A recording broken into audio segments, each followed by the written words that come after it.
बाबु हजुर मामु खाजा खाना हो। म यहाँ खेल्दैछु क्या यी ल्याइदिनु न बरु। कति दुःख दिएको क्या बाबु। के छ खाजामा? ए ड्राई फ्रुट्स मामु, थ्याङ्क यू। पपैया पनि ल्याऊ। पपैया यत्रो त म एक्लै खाँदिनँ हो मामु, दिदीलाई पनि चाहिन्छ, दिदीले पनि खानु नै भएको छैन। किन खानु पर्यो दिदीलाई?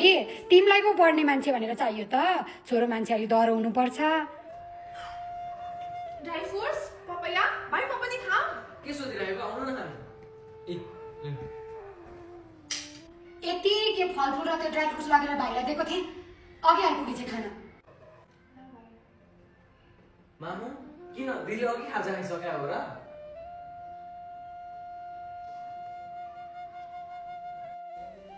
मामु मामु के भयो? भोलि भाइले घुम्न जाने भन्दै थियो। हो त। मामु मसँग लुगै थिएन। अन्त दराजभरि भएको लुगा चाहिँ कसको हो नि? कहाँ छ मामु? मेरो छैन नि, त्यो त पोहोर दसैँको पो हो त। अन्त नयाँ नयाँ चाहिँ कसले किनेर राखिदिन्छ त महारानीलाई? चुप्प लागेर बढार्ने त्यहाँ। भोलि घुम्न जाने बेलामा लग्ने हो कि लग्ने होइन तँलाई? छोरी मान्छेले खुरुखुरु बढार्न, माम पकाउन, काम गर्न सिक्ने हो।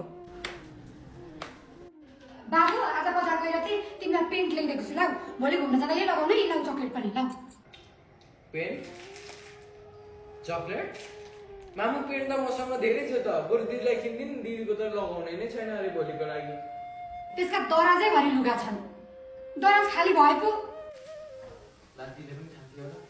दिदी हजुर दिदी ए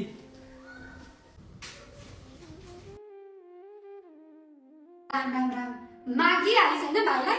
यसो एउटा चक्लेट के मुखमा हाल्न दिएको थिएँ, उसलाई चाहिहाल्छ। भाइभन्दा सानो हुन्छे। मैले मागेको होइन मामु, भाइले मलाई आफै दिएको। मामु के भयो? एउटा कुरा भन्न थियो हजुरलाई, भनौँ? रिसाउनु त हुन्न नि? भन्। मामु मेरो सानोमा कति धेरै फिजिकल चेन्जेसहरू आयो म बढ्दो उमेरमा, तर हजुरले मलाई कहिले पनि छोरी तँलाई के भयो र कहिले सोध्नु भएन नि। मैले मेरो साथीहरूलाई सोधेँ, जबकि मलाई त्यति बेला आमाको जरुरत थियो। बाबुसँग सधैँ बसेर पुग्दैन, अर्का घरमा जानु परिहाल्यो। प्यार प्यार प्यार प्यार गर्नुभन्दा बरु काम सिक्ने, भाँडा माझ्ने, घर कसरी सफा गरिन्छ, खानेकुरा कसरी पकाइन्छ, त्यस्तोतिर ध्यान दिने।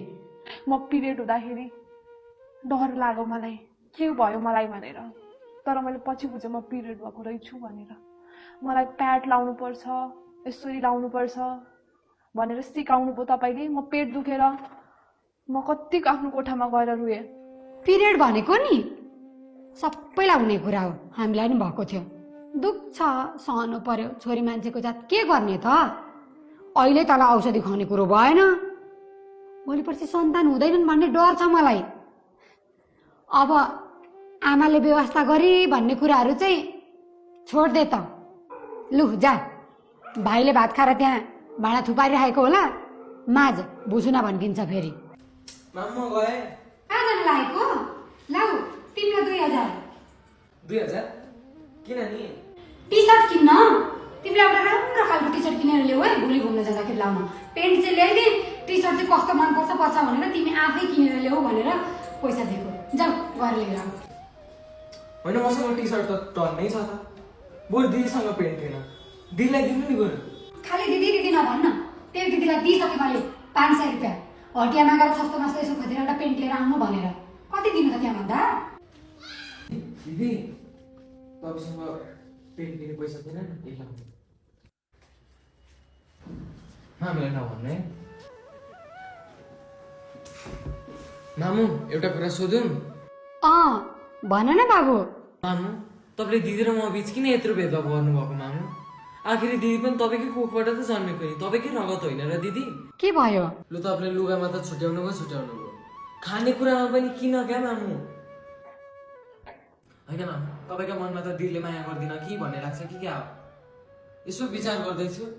होइन मामु, तपाईँ बिरामी हुँदाखेरि सुरुमा तपाईँले आइया भनिसक्दा पुग्ने दिदी हो, अनि तपाईँले बिर्सिनुभयो मामु? तपाईँ बिरामी हुँदाखेरि त्यत्रो रातभरि रुङ्ने दिदी नै त हो नि। अनि किन यति भेदभाव मामु? यो सबै के को लागि?